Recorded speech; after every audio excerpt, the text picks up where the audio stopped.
আসসালামু আলাইকুম। Welcome to BD study apps. Hello প্রিয় শিক্ষার্থী, তো তোমরা যারা ডিগ্রি প্রথম বর্ষে রয়েছো, আজকের এই ভিডিওটি তোমাদের জন্য। তো আজকে আমাদের মূল টপিক হচ্ছে মূলত ডিগ্রি প্রথম বর্ষের দশম প্রথম পত্র। মূলত আমরা এই টপিকটি নিয়ে কথা বলবো। তো তোমাদের পরীক্ষা খুব দ্রুত এগিয়ে আসছে, এজন্য তোমাকে অবশ্যই খুব অল্প সময়ের মধ্যে একটি ভালো প্রস্তুতি গ্রহণ করতে হবে। তো তার ধারাবাহিকতা তোমাদের জন্য আমরা তৈরি করেছি আমাদের স্পেশাল সাজেশনটি। তো তুমি চাইলে কিন্তু আমার সাজেশনগুলো নিয়ে নিতে পারো। তো আমাদের ফেসবুক পেজ হচ্ছে যেটা বিডি স্টাডি অ্যাপস, এটা হচ্ছে আমাদের ফেসবুক পেজ। তুমি ফেসবুক পেজে এসেও আমাদের অনেক তথ্য এখান থেকে জানতে পারবা। আর আমাদের ফেসবুক গ্রুপের নাম হচ্ছে যেটা BD study apps by Abdullah. তো এখানে মূলত তোমার 3200 মেম্বার রয়েছে। চলো বেশি কথা না বাড়িয়ে আমি তোমাদেরকে কবি থেকে কিছু প্রশ্ন দেখিয়ে দিই। তো আমাদের এক নম্বর প্রশ্ন হচ্ছে দর্শন শব্দটির ব্যুৎপত্তিগত অর্থ কী? তো মনে রাখতে হবে দর্শন শব্দটির ব্যুৎপত্তিগত অর্থ হচ্ছে জ্ঞানের প্রতি অনুরাগ। 2 নম্বর হচ্ছে বুদ্ধিতে এমন কিছু নেই যা পূর্বে ইন্দ্রিয়ের মধ্যে ছিল না, উক্তিটি কার? তো বুদ্ধিতে এমন কিছু নেই যা পূর্বে ইন্দ্রিয়ের মধ্যে ছিল না, এই উক্তিটি করেন জন লক বা জন লকের বলতে পারো। 3 নম্বর হচ্ছে সবই ঈশ্বর এবং ঈশ্বরই সব, উক্তিটি করেন কে? তো সবই ঈশ্বর এবং ঈশ্বরই সব উক্তিটি করেন সর্বেশ্বরবাদের। 4 নম্বর হচ্ছে একজন সংশয়বাদী দার্শনিকের নাম লিখতে হবে। তো একজন সংশয়বাদী দার্শনিকের নাম হচ্ছে ব্রিটিশ দার্শনিক ডেভিড হিউম। 5 নম্বর হচ্ছে বার্কলি কোন ধরনের দার্শনিক? তেমন রাখতে হবে বার্কলি হচ্ছে আত্মগত ভাববাদী দার্শনিক। 6 নম্বর হচ্ছে 2জন বুদ্ধিজীবী দার্শনিকের নাম লিখতে হবে। তো 2জন বুদ্ধিজীবী দার্শনিকের নাম হচ্ছে রনে দেকার্ত এবং স্পিনোজা। 7 নম্বর হচ্ছে আমি চিন্তা করি সুতরাং আমি আছি, উক্তিটি কার? তো আমি চিন্তা করি এবং আমি আছি উক্তিটি করেন রনে দেকার্তের। 8 নম্বর হচ্ছে অ্যান আউটলাইন অফ ফিলোসফি গ্রন্থটির লেখককে? তো এই গ্রন্থটির লেখক হচ্ছে বার্ট্রান্ড রাসেল।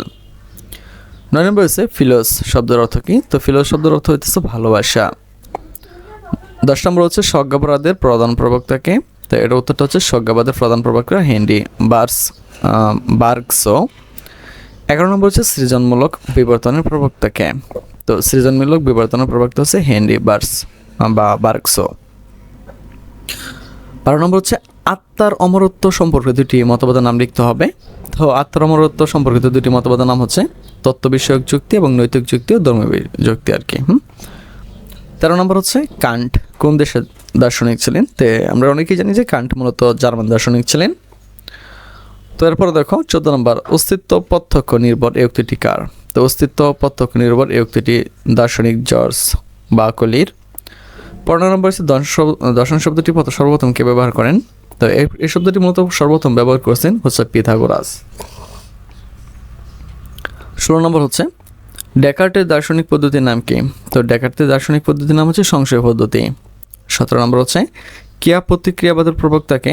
তো ক্রিয়া প্রতিক্রিয়াবাদের প্রবক্তা হচ্ছে রনে দেকার্ত। 18 নম্বর হচ্ছে নির্বিচারবাদ কি?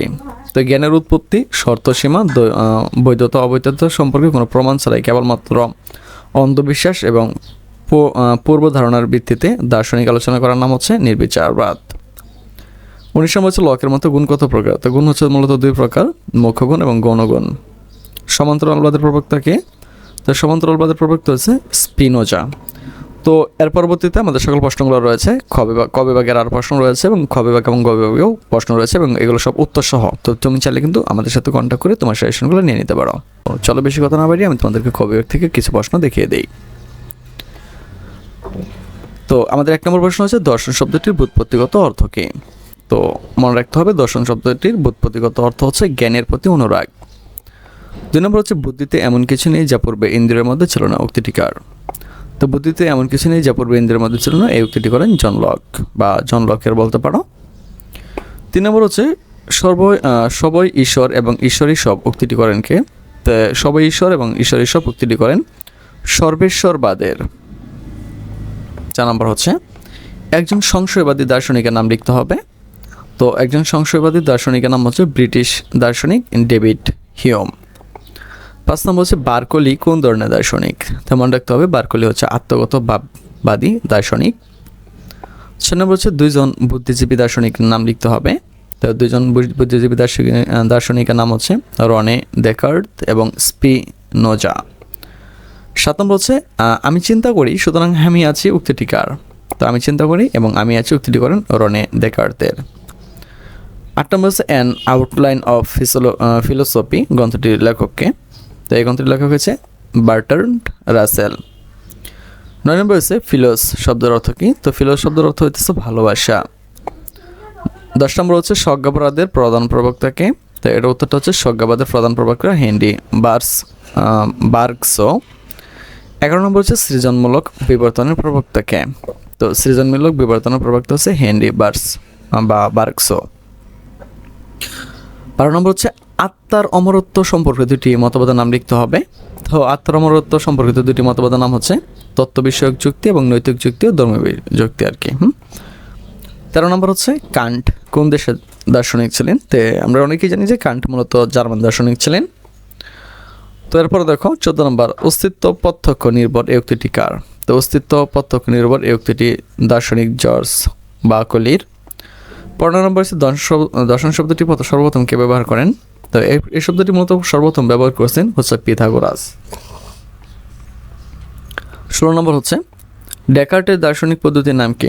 তো ডেকার্টের দার্শনিক পদ্ধতির নাম হচ্ছে সংশয় পদ্ধতি। 17 নম্বর হচ্ছে ক্রিয়া প্রতিক্রিয়াবাদের প্রবক্তাকে? তো ক্রিয়া প্রতিক্রিয়াবাদের প্রবক্তা হচ্ছে রনে দেকার্ত। 18 নম্বর হচ্ছে নির্বিচারবাদ কি? তো জ্ঞানের উৎপত্তি, শর্তসীমা, বৈধতা অবৈধতা সম্পর্কে কোনো প্রমাণ ছাড়াই কেবলমাত্র অন্ধবিশ্বাস এবং পূর্ব ধারণার ভিত্তিতে দার্শনিক আলোচনা করার নাম হচ্ছে নির্বিচারবাদ। 19 নম্বর হচ্ছে লকের মতো গুণ কত প্রকার? তো গুণ হচ্ছে মূলত 2 প্রকার, মুখ্য গুণ এবং গৌণ গুণ। সমান্তরালবাদের প্রবক্তাকে? তো সমান্তরালবাদের প্রবক্তা হচ্ছে স্পিনোজা। তো এর পরবর্তীতে আমাদের সকল প্রশ্নগুলো রয়েছে ক বিভাগের আর প্রশ্ন রয়েছে এবং খ বিভাগ এবং গ বিভাগেও প্রশ্ন রয়েছে এবং এগুলো সব উত্তর সহ। তো তুমি চাইলে কিন্তু আমাদের সাথে কন্ট্যাক্ট করে তোমার সাজেশনগুলো নিয়ে নিতে পারো।